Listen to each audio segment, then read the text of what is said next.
Assalamualaikum warahmatullahi wabarakatuh. Selamat pagi, salam sejahtera semuanya. Baik, kita lanjutkan materi perkuliahan metode penelitian kualitatif. Hari ini kita masuk di materi perkuliahan kedua.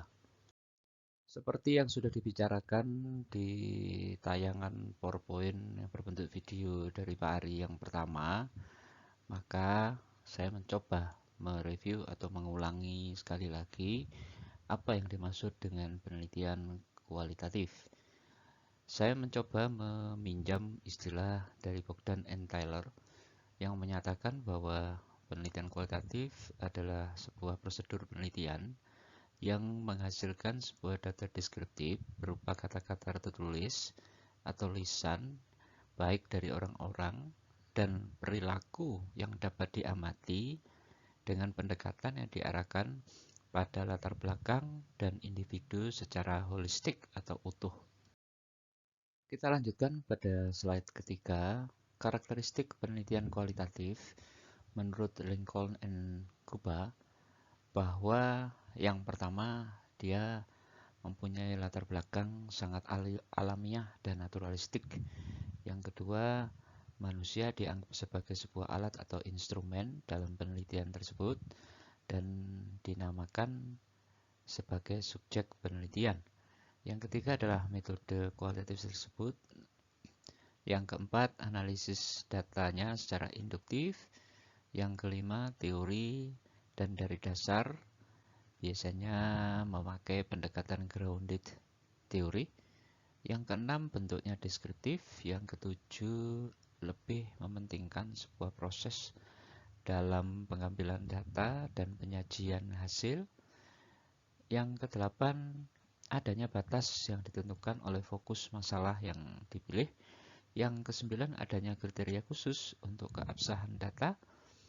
Yang kesepuluh adalah desain yang bersifat sementara. Artinya, ketika kita membuat sebuah proposal dalam penelitian kualitatif dan kita coba sebagai panduan ketika turun lapang dan ternyata kondisi dan situasi di lapang berbeda dari apa yang kita tulis, maka untuk penelitian kualitatif bisa dirubah mulai dari awal.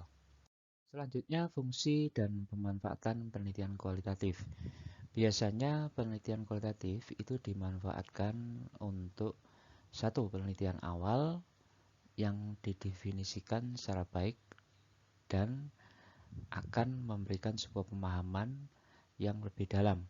Yang kedua, upaya pemahaman penelitian perilaku, penelitian yang sifatnya motivasional, memberikan sebuah motivasi penelitian lebih lanjut. Yang ketiga adalah penelitian konsultatif, memberikan bantuan konsultatif. Yang keempat, memahami isu-isu rumit dalam sebuah proses. Yang kelima, memahami isu-isu yang rinci. Yang keenam, memahami isu-isu sensitif. Yang ketujuh, bisa juga dipakai bahwa penelitian kualitatif untuk penelitian evaluatif. Yang kedelapan, mampu mengungkap sebuah latar belakang fenomena yang ada, karena penelitian kualitatif adalah penelitian yang sangat mendalam. Yang kesembilan, mampu meneliti tentang hal-hal yang berkaitan dengan latar belakang subjek penelitian. Yang kesepuluh, mampu digunakan untuk memahami setiap fenomena di mana sampai sekarang belum banyak diketahui. Artinya benar-benar menggali hal yang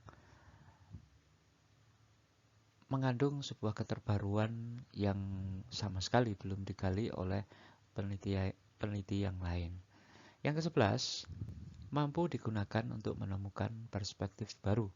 Yang ke-12, mampu digunakan oleh peneliti untuk menelaah sesuatu latar belakang, misalnya tentang motivasi, peranan, nilai, sikap, dan persepsi. Yang ke-13, mampu digunakan untuk meneliti hal-hal yang belum diketahui, apakah itu merupakan bentuk penelitian atau keilmuan yang sangat komprehensif. Yang ke-14, dimanfaatkan oleh peneliti yang ingin meneliti sesuatu dari segi prosesnya. Metode penelitian kualitatif itu adalah menggunakan pendekatan metode yang memanfaatkan wawancara, pengamatan, dokumentasi, dan triangulasi data. Dalam sebuah wawancara itu bisa menggunakan metode wawancara terbuka untuk menelaah dan memahami sikap, pandangan, perasaan, dan perilaku individu atau sekelompok orang.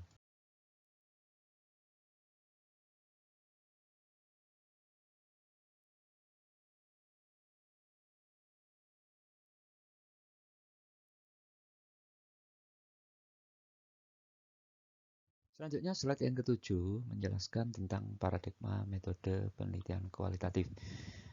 Paradigma metode penelitian kualitatif itu berbeda dengan penelitian kuantitatif. Jika paradigma penelitian kuantitatif dengan pendekatan positivis, tetapi untuk paradigma metode penelitian kualitatif menggunakan paradigma konstruktif atau interpretif. Masalah dalam metode penelitian kualitatif menggunakan pendekatan konstruktif atau interpretif yang sudah disebutkan pada slide sebelumnya, di mana masalah itu sendiri dibawa oleh peneliti dalam bentuk hal yang masih belum jelas dan memiliki gejala yang ada dalam masyarakat. Artinya, masalah yang muncul itu dianggap sebagai sebuah masalah yang sifatnya sementara, tentatif, dan akan berkembang atau berganti setelah peneliti berada di lapang. Sehingga akan terjadi 3 kemungkinan, yaitu masalah yang dibawa peneliti bersifat tetap, masalah yang dibawa peneliti berkembang, atau bisa juga masalah yang diteliti itu berubah total dan diganti.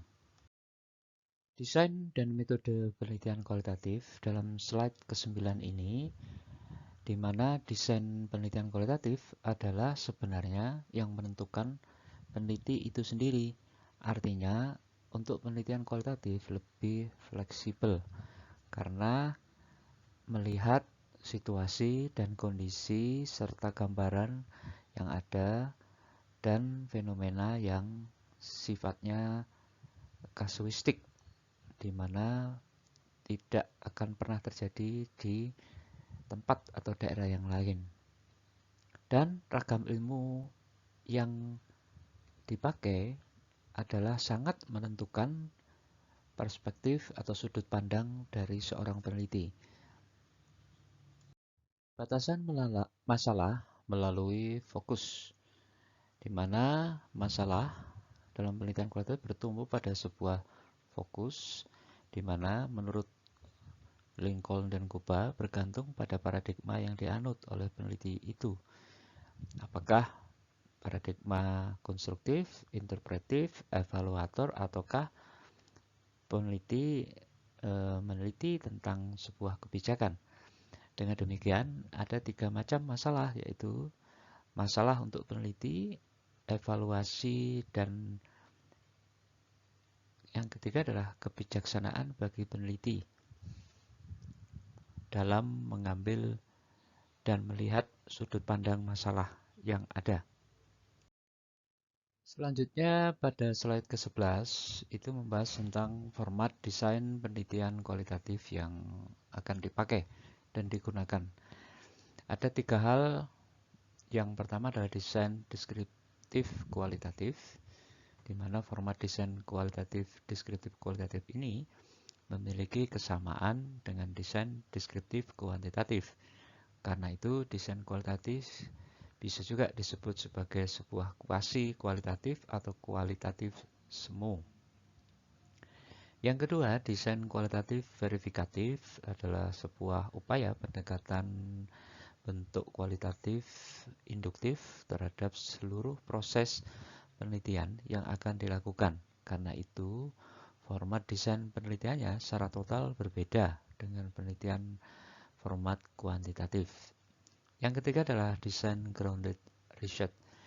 Ketika kita berbicara grounded research, mungkin kalian akan bertanya-tanya, apa sih grounded research.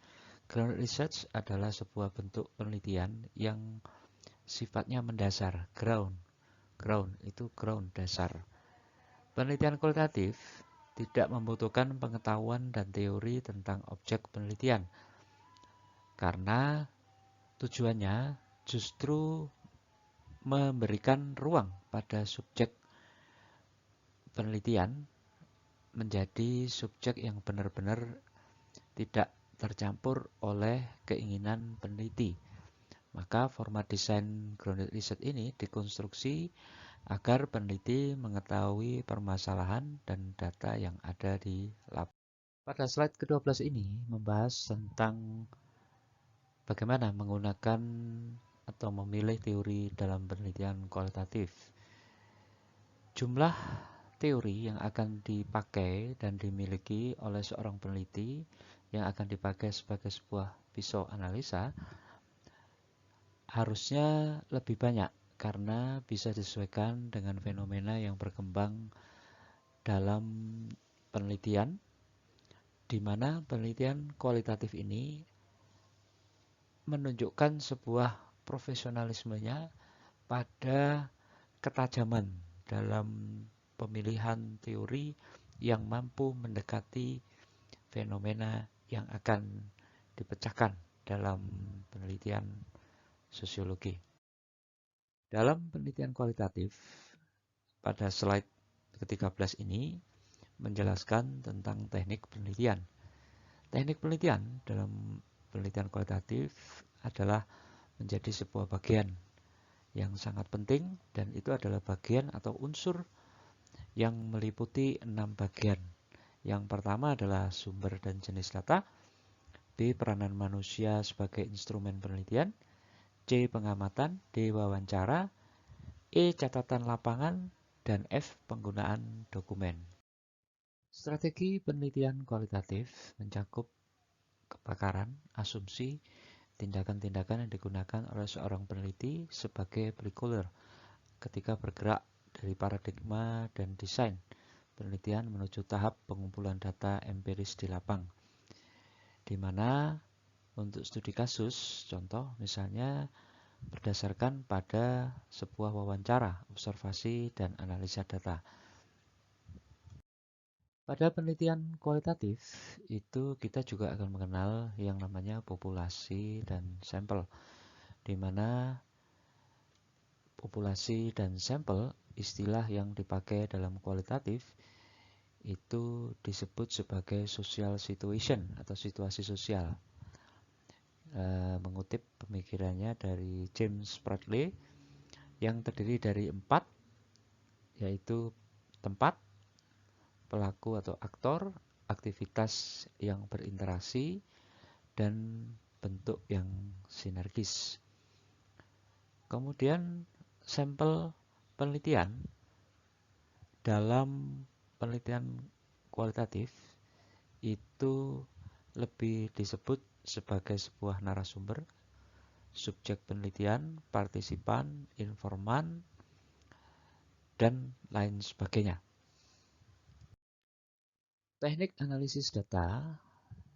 Analisis data kualitatif bersifat induktif, yaitu analisis yang berdasarkan pengolahan atau melihat data yang diperoleh dari bentuk yang dikembangkan dari pola hubungan tertentu atau menjadi sebuah hipotesa. Berdasarkan data tersebut, maka kita dapat mencari jika dirasa kurang dan bisa diulang-ulang sampai data tersebut memenuhi dan data yang diambil terjadi pengulangan, maka data tersebut dinyatakan datanya jenuh atau sudah cukup untuk memenuhi kriteria yang akan kita pakai. Selanjutnya pada slide ke-17 itu membicarakan tentang instrumen dan teknik pengumpulan data. Pada penelitian kualitatif yang menjadi instrumen adalah peneliti itu sendiri. Oleh karena peneliti harus divalidasi seberapa jauh kemampuan meneliti dan siap melakukan penelitian. Kemudian validasi terhadap peneliti meliputi validasi terhadap pemahaman metode, materi, tema, atau topik yang diambil, serta konstruksi wawasan atau keilmuan sebelum peneliti melakukan penelitian. Karena konstruksi pemikiran peneliti sebelum melakukan penelitian akan banyak berpengaruh dalam penelitian kualitatif. Selanjutnya pada slide ke-18 kita membicarakan tentang validitas dan reliabilitas penelitian kualitatif. Terdapat dua validitas dalam penelitian kualitatif, yaitu validitas internal. Validitas internal ini berkenaan dengan derajat akurasi desain penelitian dengan hasil yang dicapai. Yang kedua, validitas eksternal berkenaan dengan derajat akurasi apakah hasil penelitian dapat digeneralisasi atau diterapkan pada subjek penelitian yang disebut dan diambil jika subjek penelitian tersebut memiliki keterwakilan dan jumlah sampelnya sangat representatif, instrumennya valid, reliable, dan memiliki derajat validitas yang tinggi. Pada slide terakhir ini, pada slide ke-19, kita sedang membicarakan tentang perbedaan istilah pengujian keabsahan data, metode kualitatif dan kuantitatif. Perhatikan pada kolom kualitatif, di mana nilai kebenarannya adalah kredibel sesuai dengan tingkat kemampuan dari peneliti, terus penerapannya transferability atau keteralihan, kemudian konsistensinya ketergantungan pada situasi dan fenomena yang diamati, terus kemudian yang keempat adalah netralitas. Nah, pada netralitas ini itu memang ketepatannya diukur melalui sebuah konfirmasi atau confirmability. Baik, untuk materi metode penelitian kualitatif pada pertemuan kedua kali ini diakhiri pada slide ke-19. Minggu depan Pak Ari akan jelaskan selanjutnya tentang materi metode penelitian kualitatif ketiga. Terima kasih atas perhatiannya. Saya sampaikan wassalamualaikum warahmatullahi wabarakatuh.